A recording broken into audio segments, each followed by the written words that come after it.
Coucou tout le monde, j'espère que vous allez bien. On se retrouve aujourd'hui pour un pumpkin latte make-up, quelque chose comme ça, ou un pumpkin make-up, il n'y a peut-être pas besoin de latte. On a fait à peu près toutes les boissons chaudes, hein. Je crois qu'on a fait la carte du Starbucks. Donc voilà, moi c'est la première fois que je vous propose un make-up sur ce thème. Cela dit, je trouve ça assez sympa. Le latte make-up, ça me parlait tout à fait, c'est vraiment le genre de choses que j'aime bien. Je pense qu'après il y a eu le strawberry, il me semble qu'il y a eu le chai latte, quelque chose comme ça. Et maintenant c'est le pumpkin, bah oui, voilà, écoutez, pumpkin make-up. Et ça me parle et ça me faisait envie, et en même temps c'est une continuité de la dernière vidéo que je vous ai fait un petit peu, où je vous ai parlé de mes must-have de l'automne, de ces teintes que j'avais envie de reporter, de ressortir. Donc voilà, donc nous y voilà. Si vous avez envie de voir quel produit j'ai ressorti et comment j'ai fait ce look-ci, eh ben restez avec moi. Allez, c'est parti. Et donc aujourd'hui on va faire une vidéo sur un thème de make-up, sur le thème pumpkin. Alors je sais pas encore comment je vais appeler cette vidéo, pumpkin spice latte ou pumpkin tout court. Je sais pas, on verra, peu importe. En tout cas, on va faire ça, je vais pas utiliser de nouveautés pratiquement, sauf peut-être ceci qui n'est quand même pas très ancien. C'est la Groundwork palette de chez Danessa Myricks. Vous savez, je vous l'ai présenté déjà en vidéo, cette palette de basique, de neutre, avec des fards crème, des fards poudre, et je pense qu'on a pratiquement tout ce qu'il faut pour faire un make-up dans l'idée des pumpkins. Donc voilà, donc je vous rapproche et on fait ça. Je vais commencer par prendre la teinte Mirage, donc qui est juste ici, et le côté poudre du fard avec un pinceau Classic Crease de chez Sonia G, et je vais appliquer ça en creux de paupière. Je suis bien cernée ce matin. On va devoir faire appel à une bonne dose de correcteur. Et donc cette teinte-ci, c'est une teinte, clairement une teinte de transition, mais vous voyez qu'il y a quand même des reflets un petit peu orangés, enfin des reflets. Ça tire un petit peu vers l'orange, il y a des petites tonalités orangées. Ensuite, je vais prendre ce duo-ci et je vais prendre la teinte crème de ce duo, c'est le duo corps. Et avec un pinceau Worker de chez Sonia G, je vais appliquer ça sur toute la paupière mobile. Ensuite, clairement, je vais venir intensifier. Pour moi, avec mes yeux, les orangés et d'ailleurs tout ce qui est aussi un peu burgundy, si je les porte tout seul, ça, je trouve ça me donne un air très malade. Donc j'ai besoin de noir, j'ai besoin vraiment de choses plus soutenues.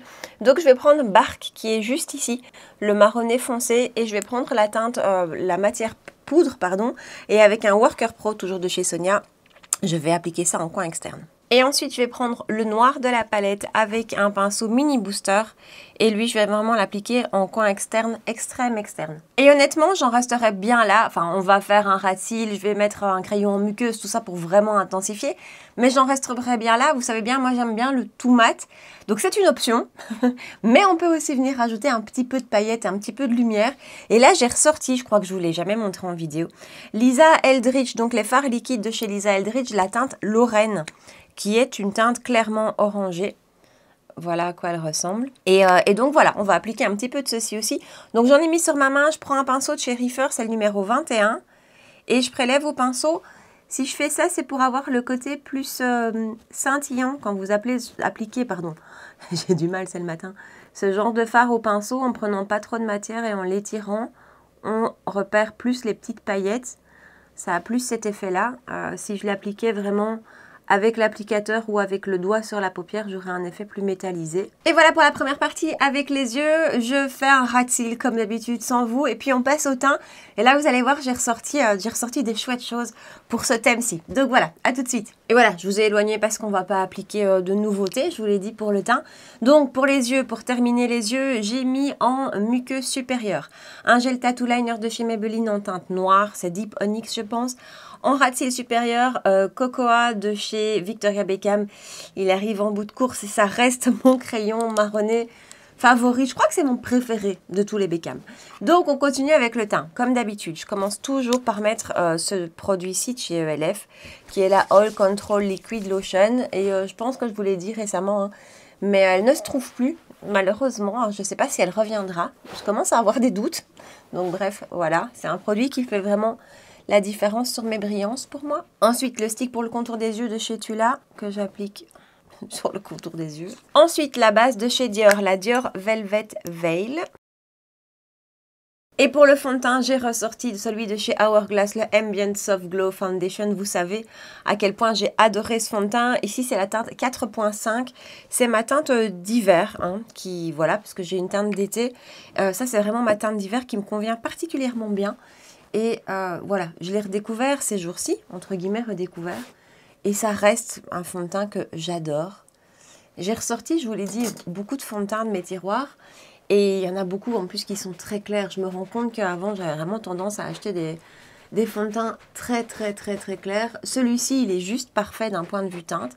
Et je l'applique avec un pinceau Artis. Alors, je pense pas que... Enfin, la dernière fois que j'avais regardé, je n'avais plus trouvé ces pinceaux. Après, c'est un fond de teint qui s'applique de toute façon super bien aussi à l'éponge, n'importe comment. Mais je ne sais pas pourquoi celui-ci particulièrement, je l'applique avec ce pinceau aussi. Parfois, on a des habitudes. Et donc, je vous disais, j'ai ressorti plein de fonds de teint. Par exemple, le Terracotta, qui est sorti début de cet été, je pense, que j'ai très peu utilisé.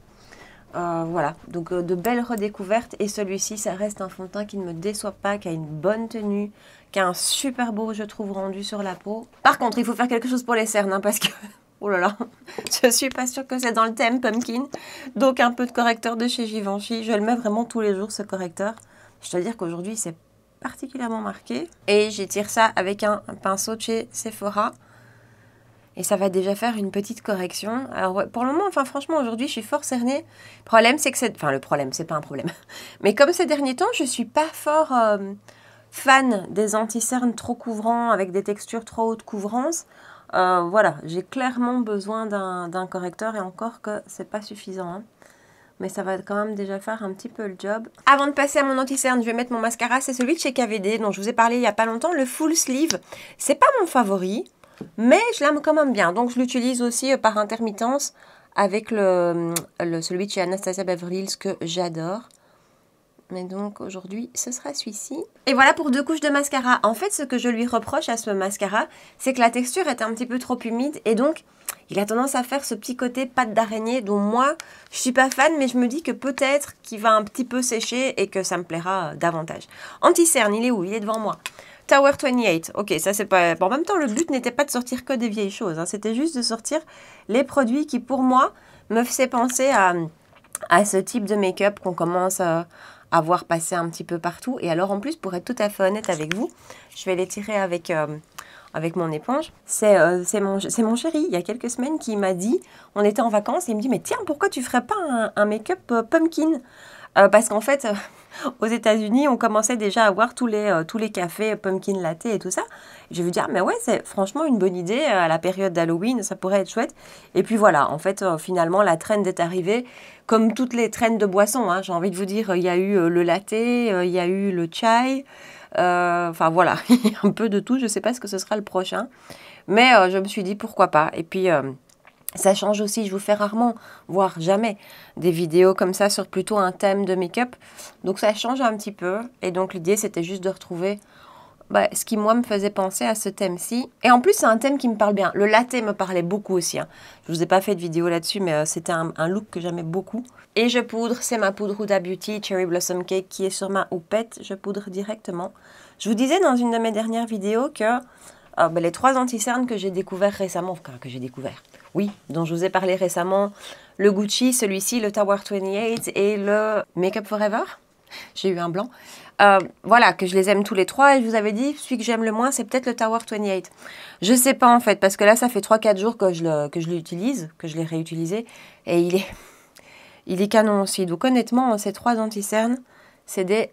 super confiance pour moi. On va terminer les yeux, je reprends ma palette, je reprends ma teinte de transition, le côté poudre et je vais appliquer ça tout le long du ras de cils avec un E36 de chez Morphe. Ensuite je vais prendre l'orangé mais en version poudre cette fois-ci et je vais l'appliquer là aussi sur le long du ras de cils. J'aime beaucoup ces 2 teintes mélangées ensemble, elles vont super bien. Ensuite, toujours même pinceau, hein. Je vais prendre le marronné, toujours en poudre, et je vais l'appliquer en coin externe. Et je vais peut-être le mélanger un tout petit peu au noir aussi. Et là, je suis en pleine réflexion. Qu'est-ce que je mets en muqueuse? Un crayon noir, ça va faire très smoky, ou un crayon beige. Je ne sais pas, je ne sais pas. Je voudrais que vous soyez là pour me donner votre avis. Allez, je pense qu'on va y aller pour du beige, je pense. C'est celui de chez Moira en teinte beige. Et donc, je vais appliquer ça dans la muqueuse. Je pense que le look fait déjà assez smoky comme ça. Allez, on continue avec le teint. J'ai ressorti, je l'adore, Rare Beauty Bright Side. Alors, le bronzer stick de chez Rare Beauty est un de mes favoris. J'ai eu la teinte Apisol quand ils sont sortis et j'adore la teinte Apisol qui est beaucoup plus chaude. Et puis ensuite, elle a rajouté des teintes à sa gamme. Et j'avais acheté celle-ci, donc Bright Side. Je ne suis pas sûre que c'est la plus claire. J'ai un doute. Je pense pas. Et quand je l'ai acheté, il était trop clair pour moi à l'époque. Maintenant, il est parfait. Il est magnifique, je l'adore. Vraiment, c'est une belle texture de produit. Enfin, je vous en ai déjà parlé un million de fois de ce produit, mais cette teinte pour cette saison sur une carnation claire, voire très claire, c'est canon. Et alors, c'est pas trop chaud, mais pourtant, quand on l'applique comme ça, vous voyez, quand il est là, il a l'air très froid, on dirait presque du contour, je trouve. Et puis, en fait, quand on le travaille, je dis pas que c'est chaud, mais c'est un peu moins froid. Donc voilà, si vous cherchez un bronzer pas trop chaud, il est vraiment très très beau. Ensuite, Virtue, toujours chez Rare Beauty, c'est blush crème. Vous savez que pour moi, c'est... je crois que c'est ma référence blush crème. Voilà, je les trouve géniaux. Et donc ça, c'est la teinte Virtue. C'est aussi une des teintes qui est sortie par la suite. Vous voyez, c'est très bien pigmenté. C'est très très beau. Ces blushs sont magnifiques. Alors Moira, je vous ai présenté il n'y a pas longtemps des Moira liquides qui je trouve franchement sont des excellents dupes. Peut-être un petit peu plus faciles à travailler parce que se fixent un petit peu moins vite et sont un petit peu, ça fait beaucoup de petits, un petit peu moins pigmentés. Donc voilà, bonne option petit prix, mais ceux-ci sont canons. Et vous voyez cette teinte-ci, elle a un côté orangé, elle a un petit côté un peu terracotta sans être non plus trop orangé. Parce que pour moi, le côté pumpkin, c'est oui, clairement du sous-ton orangé, mais pas non plus du orange flash. Je veux dire, ça doit rester dans ce côté un peu cocon, automne et tout ça. Donc, c'est bête, c'est des couleurs, mais bon, voilà.